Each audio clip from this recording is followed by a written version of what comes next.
How does your training work? Training is just a mix. If you want to be fast in the flat, but then that builds up your aerobic strength, and then you want to translate that onto the hills. Let's say during the winter, I spend most of my time in the flat, purely because the weather here is that bad. It's not enjoyable to go up into the mountains every weekend and get battered by the wind and the rain.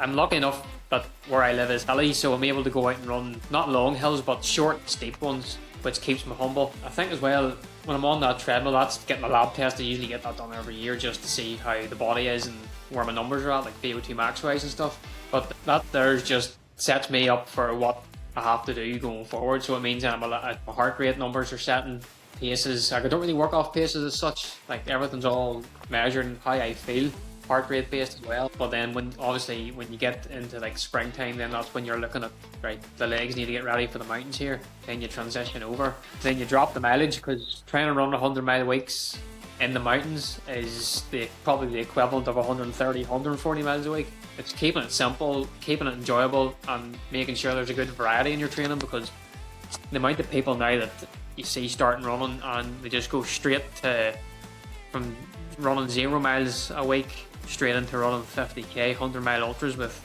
zero base behind them, and they wonder why they're injured.